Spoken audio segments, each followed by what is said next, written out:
Barcelone, samedi 30 septembre, veille du référendum sur l'indépendance de la Catalogne. Un scrutin illégal au regard de la Constitution espagnole. Les partis indépendantistes qui participent au gouvernement catalan veulent l'organiser coûte que coûte. Des bureaux de vote ont été installés dans des écoles comme celle-ci. Des familles vont passer la nuit sur place pour empêcher la police d'intervenir.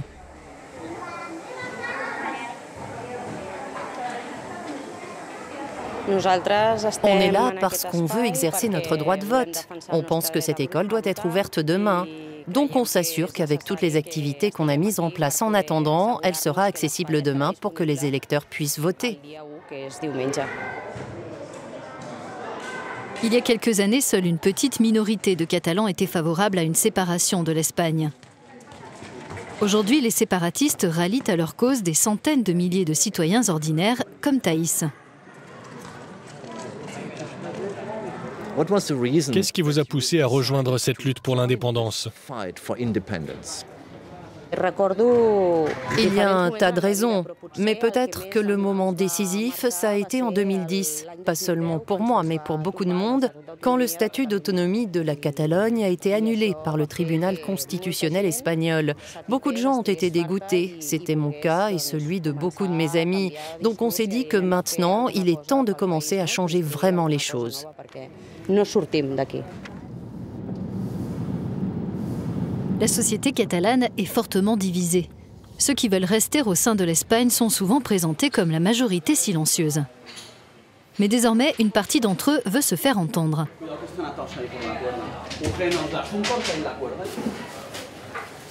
Prenant les devants du référendum du lendemain, Gibert et ses amis se préparent à manifester pour défendre l'unité de l'Espagne. Et à l'approche du rassemblement, ils sont un peu anxieux. Bonjour, on peut vous filmer, vous êtes d'accord? Oui, c'est bon, mais il y a ces 3 femmes qui ne veulent pas être filmées parce qu'elles ont peur.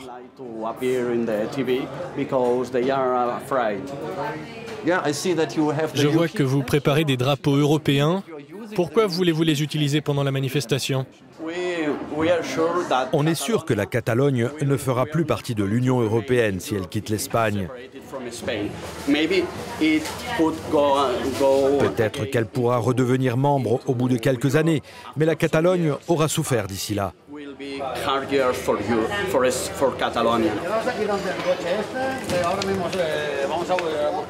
Jusqu'à présent, partisans et détracteurs de l'indépendance coexistaient pacifiquement. Aujourd'hui, les tensions sont exacerbées entre les deux camps. Une autre question, avez-vous peur d'être pris pour cible? Il est possible qu'on subisse des violences. C'est difficile d'exprimer nos idées en toute liberté parce qu'il y a un effet de masse contre nous. Ils prétendent qu'on n'est pas des démocrates et c'est le problème. On veut faire entendre notre point de vue et exprimer des idées différentes des leurs.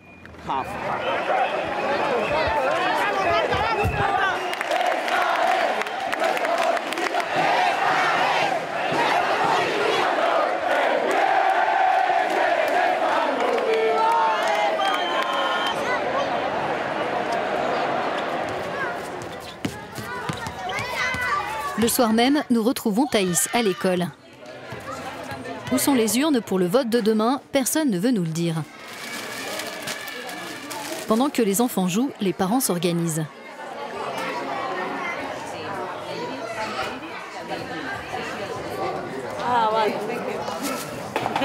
Thaïs est inquiète, on vient d'apprendre que la police est intervenue dans un centre pour jeunes à proximité. Elle, en tout cas, est certaine du bien fondé de l'action menée ici. Beaucoup de gens disent que ce référendum est illégal. Qu'en pensez-vous? Ce n'est pas illégal. C'est légal parce qu'une loi a été approuvée par le Parlement catalan pour nous donner l'opportunité d'organiser ce référendum. Donc on devrait pouvoir voter. C'est une initiative du Parlement catalan et c'est le Parlement qui représente les citoyens.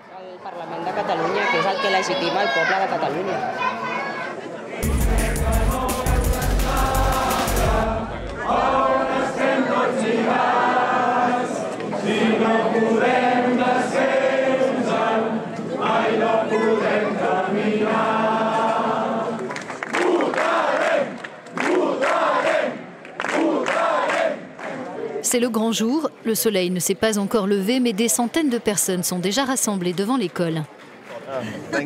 Merci. Vous êtes là depuis quelle heure et qu'est-ce que vous faites ici?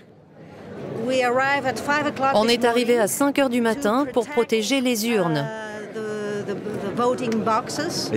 Les gens pensent qu'ici, on est en démocratie depuis Franco, mais en réalité, c'est une fausse démocratie. Pourquoi vous dites ça? Eh bien, vous trouvez ça normal qu'ils fassent fermer des sites Internet? Qu'on ne puisse pas se réunir, qu'on ne puisse pas voter? C'est ça la démocratie? Le parquet de Barcelone a donné l'ordre d'empêcher la tenue du vote. À 7h40, 2 agents de la police catalane font leur apparition.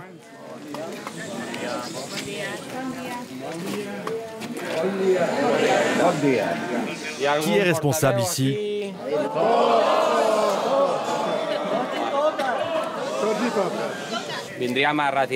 On est venu saisir les urnes et les bulletins, si vous en avez. Est-ce que vous en avez? Est-ce qu'on peut entrer?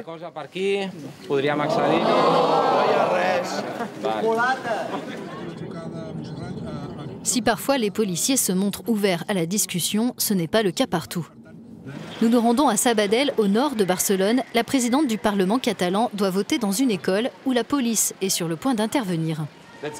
Allons-y, ils vont en direction de l'école. On doit se dépêcher.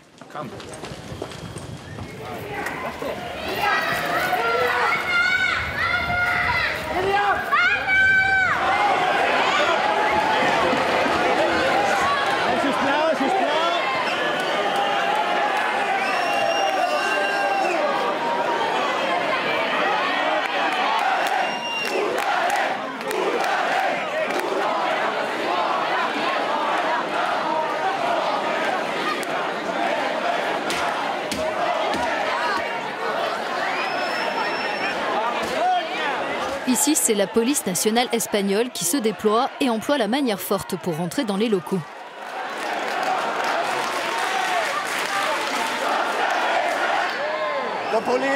La police vient de casser les portes vitrées pour s'introduire dans ce bureau de vote pour le référendum sur l'indépendance.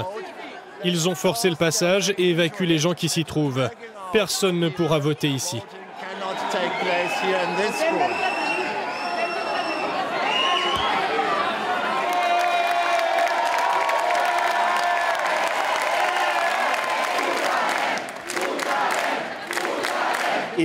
Quand j'étais étudiant sous Franco, il se passait la même chose. La même chose.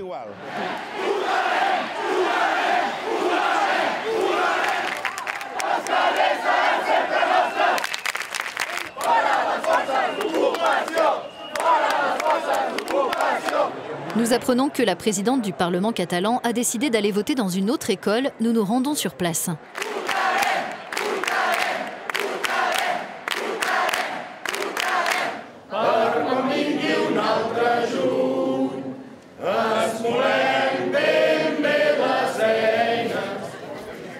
Membre d'un parti séparatiste de gauche, la présidente du Parlement catalan, Carme Forcadell, glisse son bulletin dans l'urne. Ce référendum est au cœur de son combat politique depuis de nombreuses années. J'ai exercé mon droit de vote. Je suis fière de la manière dont les citoyens de ce pays ont prouvé au monde entier leur civisme, leur pacifisme et leur amour de la démocratie.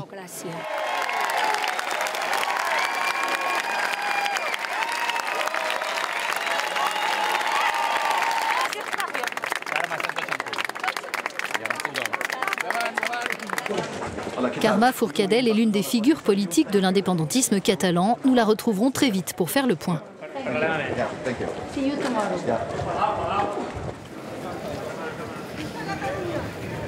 Dans la soirée, les leaders de l'indépendantisme ont la mine sombre.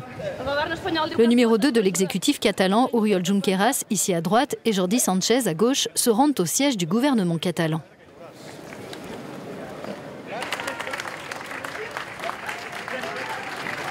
Jordi Sánchez préside l'Assemblée nationale catalane, ou ANC, qui regroupe une centaine d'associations séparatistes. Avec l'organisation Òmnium de Jordi Cuixart, l'ANC incarne l'indépendantisme au sein de la société civile et notamment la défense de la culture et de la langue catalane. Hola, ¿qué tal? Nice to meet you. Thank you very much for this opportunity. One question answer. Great. C'est un grand jour.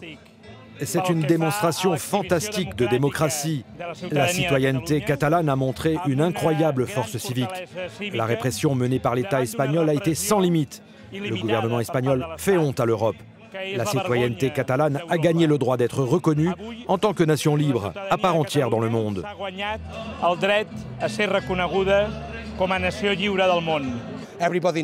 Tout le monde sait que ce conflit a besoin d'une solution politique et pas de violence.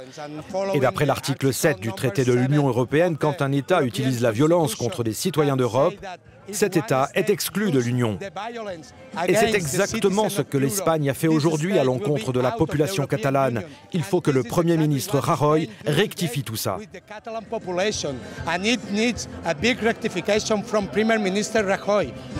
Comment vous sentez-vous après une telle journée? Content ou en colère?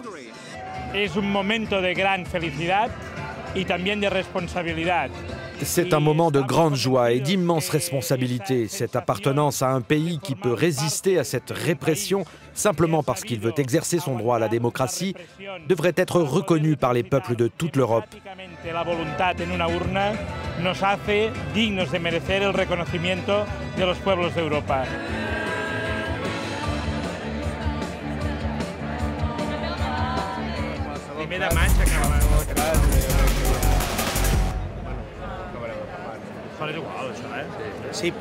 En ce jour d'après, les deux indépendantistes sont devant le siège du gouvernement catalan. Les séparatistes affirment avoir remporté le référendum avec 90% des voix.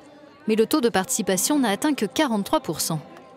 Les partisans du maintien dans l'Espagne ne se sont pas exprimés lors de ce scrutin qu'ils jugent anticonstitutionnel. Dans ce contexte, quel crédit accorder à ce vote ? Pourquoi devrait-on avoir un niveau minimum de participation alors que jamais jusqu'à présent, lors d'un référendum organisé en Espagne, il n'y a eu de participation minimum? Le traité européen a été adopté en Espagne avec moins de 50% de participation.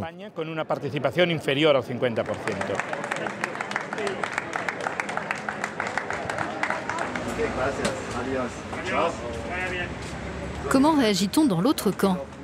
Gibert nous donne son sentiment. Pendant ses études, il a passé quelque temps à Chicago où il s'est rendu compte de la puissance des réseaux sociaux et de l'impact potentiel des mouvements populaires. Il a créé une association pour défendre l'unité de l'Espagne.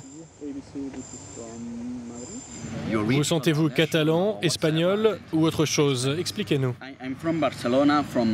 Je me sens barcelonais. Je suis catalan, mais aussi espagnol, et je suis européen. Ce ne sont pas des identités qui s'opposent les unes aux autres. Ici en Catalogne, les gens disent « quand on est catalan, on ne peut pas être espagnol ». Mais selon moi, l'Espagne, c'est un mélange de gens, de Castille, de Catalogne. C'est mon idée de l'Espagne.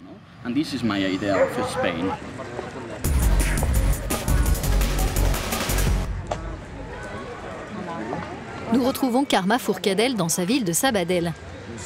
Les indépendantistes ont appelé à la grève générale.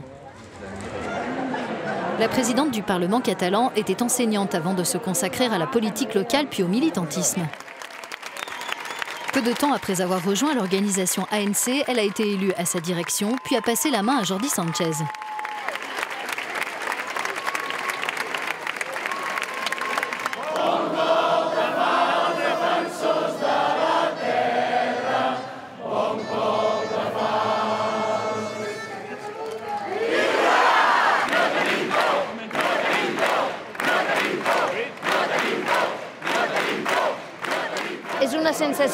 C'est un sentiment mêlé. Je suis très triste de ce qui est arrivé dimanche et je suis très heureuse de la réaction des citoyens de ce pays.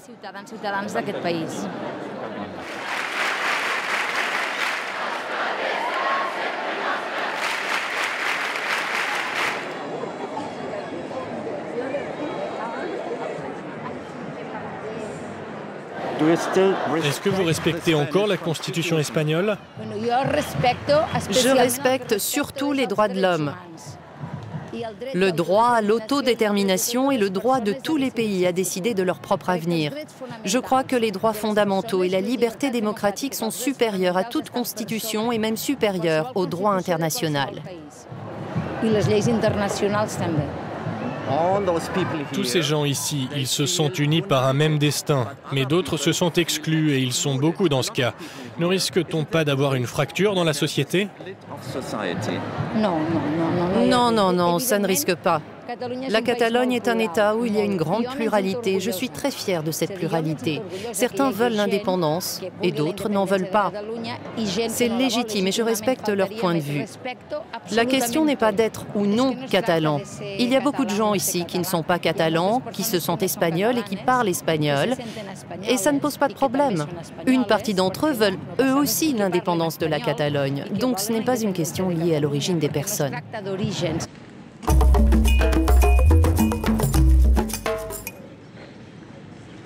Au Parlement catalan, les premières fissures apparaissent dans le bloc indépendantiste des trois partis représentés au gouvernement. Carme Forcadell cherche une position commune. Faut-il déclarer immédiatement l'indépendance, comme le veut la gauche radicale de la CUP, ou se laisser du temps pour ouvrir le dialogue, comme les plus modérés le suggèrent ?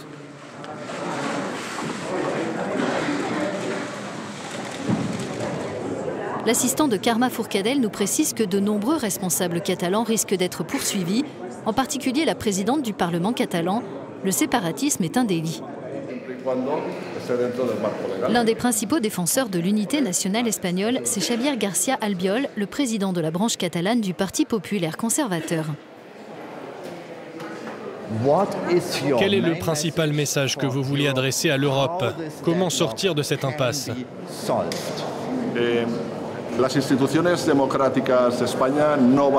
Les institutions démocratiques d'Espagne ne vont pas permettre ce coup d'État que le gouvernement régional de Catalogne essaye de faire.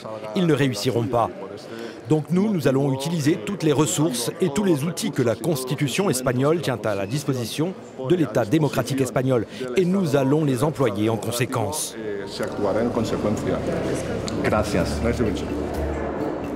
Les responsables politiques catalans et espagnols s'orienteront-ils vers un règlement pacifique et respectueux de la loi, ou s'achemine-t-on vers plus de confrontations? Des élections régionales anticipées pourraient offrir une porte de sortie.